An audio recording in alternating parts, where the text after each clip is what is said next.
Bonjour à tous, abonnez-vous, laissez un commentaire pour donner de la visibilité à cette vidéo. Je vous remercie. Alors aujourd'hui, on va parler de la continuité, la suite du rapport parlementaire sur l'audiovisuel public. Donc c'est la fin de la commission. On a ce matin le rapport qui a été publié après énormément d'efforts de tout le monde qui ont su pousser justement ce rapport jusqu'à sa publication. Et on apprend plusieurs choses. Donc déjà, je vais vous montrer, parce que Charles Alonc, le rapporteur, est passé ce matin sur BFM. Il passe à côté de l'essentiel. C'est une occasion manquée. Voilà ce que vous dit Sébastien Lecornu. Que répondez-vous? Je le soupçonne fortement de ne pas avoir lu le rapport, puisqu'il a été publié il y a à peine une heure ou Il y a une une heure et heure. demie C'est sur d'ailleurs le votre site de première l'Assemblée. réaction ce matin. Le site de l'Assemblée, d'ailleurs, a craché. Donc, il y a eu tellement de demandes qu'il n'est même plus à même d'assumer la publication de ce rapport. Ce qui montre aussi, ce qui témoigne de l'intérêt des Français. C'est la première fois, je crois, que le site de l'Assemblée nationale est en telle rupture qu'il n'arrive même plus à le diffuser. Donc, je soupçonne notamment Sébastien Lecornu qui a une réponse et une réaction assez prompte Ensuite, on sait très bien que sur un le rapport qui Premier fait près ministre, de... peut-être qu'il avait accès avant, mais ça m'étonnerait vu le travail qu'il a à faire avec le contexte géopolitique et au niveau national, qui critique le rapport, mais la vraie information n'est pas celle-ci, c'est de dire qu'il y a eu le site a craché, quoi. C'est-à-dire qu'il y a tellement de monde qui est allé sur le site que le lien ne fonctionnait pas. Moi, sur d'autres réseaux sociaux, et des gens demandaient à avoir le lien et j'envoyais le rapport en direct. Hein, c'est quelques octets à partager. Et au final, on a la démonstration qu'on a en France, pour la première fois, une commission parlementaire qui fait autant de bruit sur les réseaux sociaux. Donc évidemment, par le passé, vous en avez eu sur les médias qui ont fait du bruit ou qui ont fait du bruit mal fini. On a l'exemple de l'affaire Benalla, on avait eu l'exemple du dérapage des finances publiques. Ça avait commencé au Sénat et ensuite à l'Assemblée nationale sous le travail d'Elisabeth Borne et de Gabriel Attal. Il n'y a pas eu de suite, hein, malheureusement.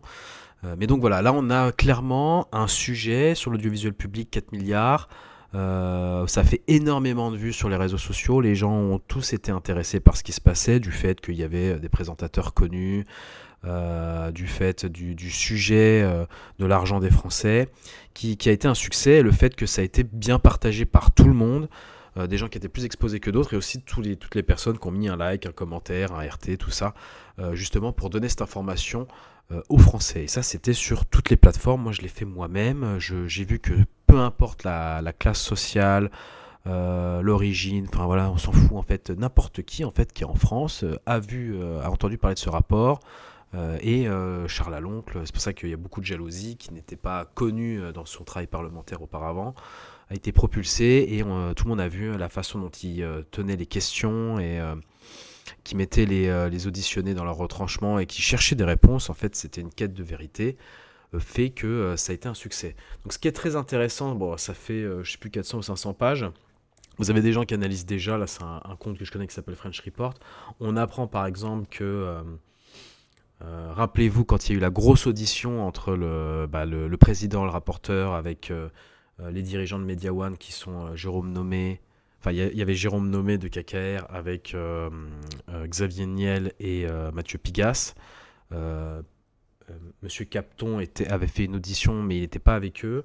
Et donc, on apprend par exemple que nous n'avons pas la donnée exacte du niveau de participation de l'américain dans KKR. Donc il y avait des choses qui étaient dites sur la gouvernance, mais au final, très clairement sur l'actionnariat, il n'y a pas eu les réponses.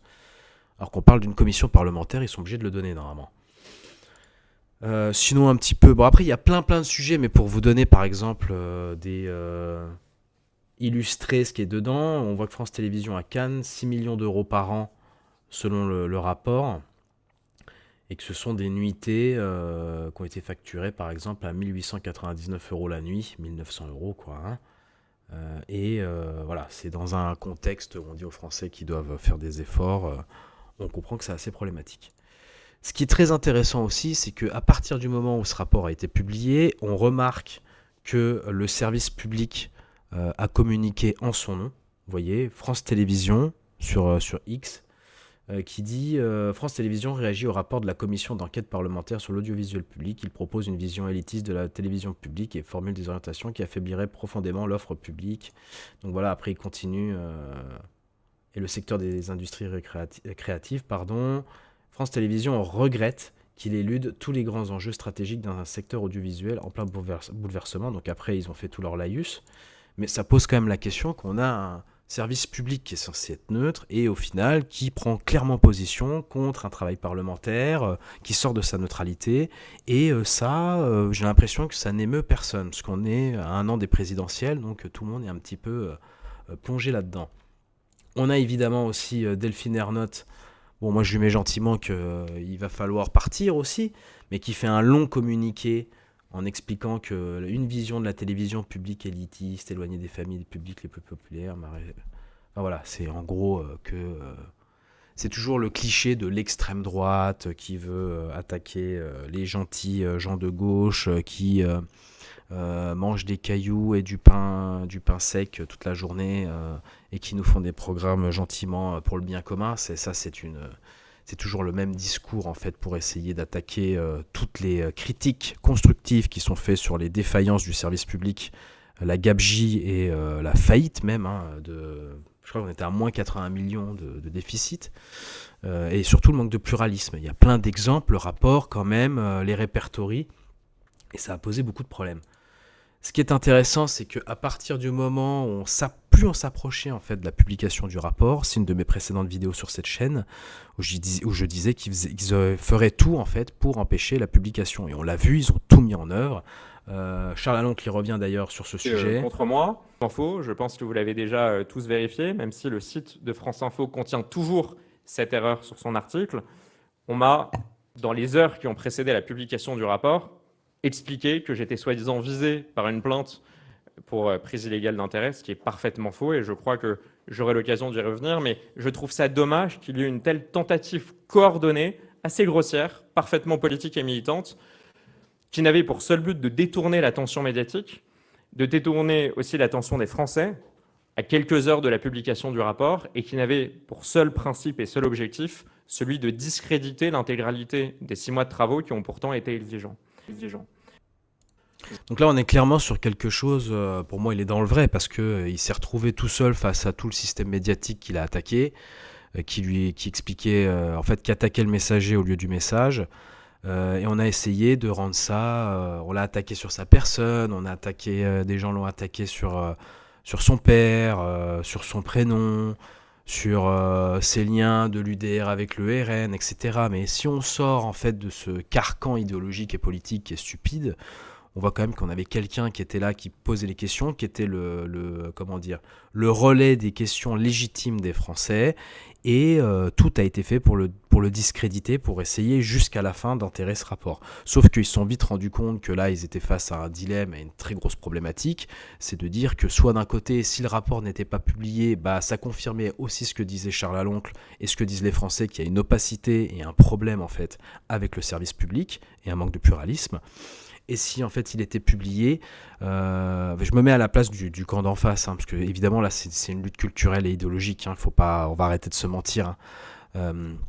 Et donc le service public qui expliquait que si le rapport était publié, ça a donné une légitimité à ses propos, avec, rappelez-vous ce qu'il disait à la fin, je crois qu'il y avait des représentants politiques qui disaient « Regardez, c'est un torchon, son rapport », parce que normalement en plus il n'était pas publié, ça on a oublié d'en reparler, mais il y a possiblement, ce qui a été énoncé, c'est qu'une députée socialiste aurait envoyé le rapport et aurait oublié, vous savez, quand vous avez Excel, vous cliquez dans Informations, vous avez le nom des gens, et apparemment elle aurait oublié d'enlever son nom là, donc tout le monde savait que c'était pas Charles Aloncle et quelqu'un d'autre. De toute façon, si c'était quelqu'un de l'UDR ou du RN, je pense que ça aurait fuité dans les médias. Bizarrement, là, ça n'a pas fuité. Et donc, il savait qu'à partir du moment où le rapport serait publié, il disait il y aurait le sceau de l'Assemblée nationale, ce serait utilisé par les Français, etc. Il y a quand même un travail parlementaire de plusieurs mois qui a été fait, je ne sais combien d'heures d'audition, pour qu'à la fin, il y ait des recommandations et qu'il se passe quelque chose. Parce qu'il faut rappeler aussi un rapport de commission, c'est-à-dire que vous avez l'analyse, à la fin, vous avez les recommandations, elles sont suivies ou pas suivies. Là, la suite, ça va être qu'il fera une niche parlementaire où il pourra proposer ce qu'il y a dans son rapport et ce sera voté à l'Assemblée nationale. Mais on a bien compris qu'à un an des élections présidentielles, ça va être très compliqué et qu'ils vont tous s'opposer. Donc là, ce que racontait Charles Aloncle, c'est que au final, il y a eu une attaque coordonnée sur lui. On l'a tous vu, c'est une évidence. Et ça s'est manifesté notamment par justement cette attaque qui a été faite quelques heures même avant la publication du rapport, où on dit qu'il y a une association qui l'attaque, alors qu'au final c'est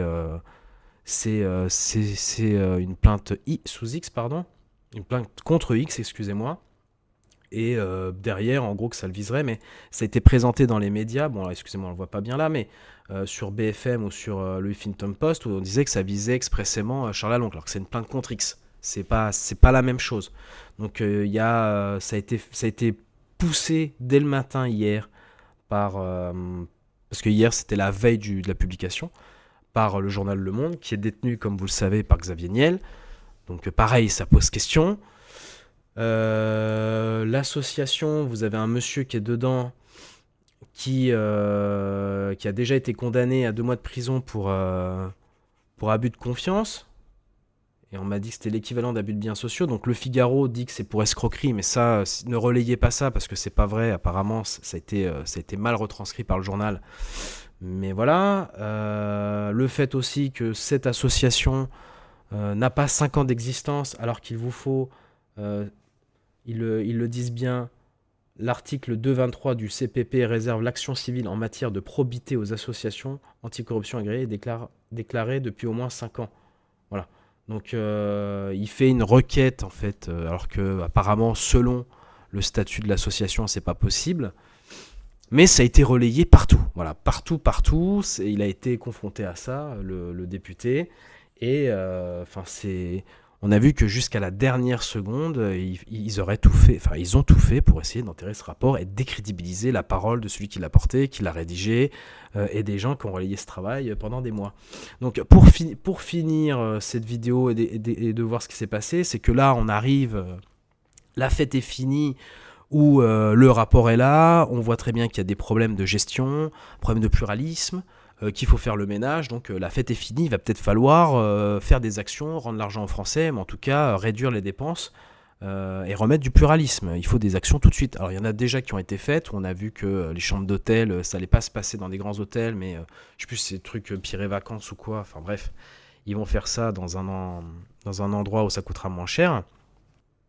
Et il y en a énormément qui parlaient que c'est un énorme échec, la publication de ce rapport, qu'il y a un problème, enfin je ne sais lequel. Et au final, c'est leur échec. C'est-à-dire que la réussite de tous les gens qui ont poussé ça, c'est de montrer que on a des millions de Français maintenant qui sont au courant de cette commission, des millions de Français qui sont intéressés au cadre législatif de ce qui se passe en France, qu'ils soient d'accord ou pas d'accord. Le but, c'est qu'il y ait un débat en fait. Le problème, on a vu que c'est politisé, hein. Vous avez des gens, dès qu'ils voyaient que c'était Charles Aloncle, vu qu'il est à l'UDR, forcément tout ce qu'ils disaient, ils étaient contre. C'est pas comme ça non plus qu'on fait des bons débats et qu'on pense mieux la démocratie. Mais vraiment la finalité qu'il faut retenir de tout ça, c'est que des millions de Français s'intéressent et vont lire un rapport parlementaire, et que ça va amener à de la réflexion et un changement, et voilà, même si derrière il n'y a pas de loi immédiate, etc., c'est un travail qui n'a pas été fait pendant des dizaines d'années, où là ça a été publié, il y a des retranscriptions des documents, des discussions, tout ce qui a été demandé, des auditions avec des questions et des réponses. Il y a de quoi travailler. Et moi, ce que j'aimerais ajouter, quand même, une énorme question qui se pose à toutes ces personnes qui sont contre, justement, assainir les finances publiques et améliorer ce qui se passe dans l'audiovisuel public, c'est que là, on a vu qu'il y avait ces histoires d'animateurs-producteurs, qu'on a vu qu'il y avait des grosses sociétés qui touchaient de l'argent public. Et comme je le formule ici, les gens ne veulent pas privatiser, ceux qui sont contre ce rapport. Déjà, être contre un rapport, ça n'a aucun sens. Mais ils ne veulent pas privatiser l'audiovisuel public, ne pas assainir les finances. Mais par contre, ça veut dire qu'ils valident le fait qu'on a l'argent des Français qui est alloué à l'audiovisuel public, qui va aller à des sociétés privées. Donc c'est finalement une privatisation des programmes. Parce que normalement, il devrait y avoir une société de production avec des gens de qualité, de talent, qui soient sous le travail, sous la houppe du service public, de l'audiovisuel public, et de faire des programmes qui soient estampillés France Télévisions et que ça ne vienne pas de sociétés externes. Voilà. Donc je pense qu'on est capable de le faire et là, très clairement, de passer par des millionnaires, milliardaires qui font ça dans le monde entier, qui au final s'enrichissent en le faisant, c'est de la privatisation dans un sens. C'est de l'argent public de l'argent public qui passe dans les poches privées. Alors que si vous faites un truc une société de production qui est publique, vous avez évidemment vous avez un devoir de rentabilité pour que les émissions, parce que rentabilité, c'est-à-dire qu'il y a de l'audience et qu'il y ait des pubs, etc., que le truc s'autofinance entre les coûts et ce que ça rapporte. Mais je pense qu'on est capable de le faire quand même et que ça coûte moins d'argent au final de poches du public et des Français qui partent dans des poches du privé, quoi. Donc voilà, on arrive à la conclusion de tout ceci. Espérons que les Français ont ouvert les yeux sur ce sujet, que des choses s'améliorent sur le pluralisme vraiment, qu'on puisse avoir à un moment donné des gens qui aillent sur les plateaux télé du service public pour porter leurs idées, même si les gens qui sont implantés sur le service public ne sont pas d'accord, et qu'on puisse avancer sur ces sujets. Voilà, merci à tous. Si vous êtes encore là sur cette vidéo, je vous remercie infiniment d'être allé jusqu'au bout. Si vous pouvez m'aider à relayer cette vidéo en la partageant, en mettant un commentaire, et ça m'aiderait grandement. Voilà, merci à vous, je vous souhaite une très bonne journée et à très bientôt.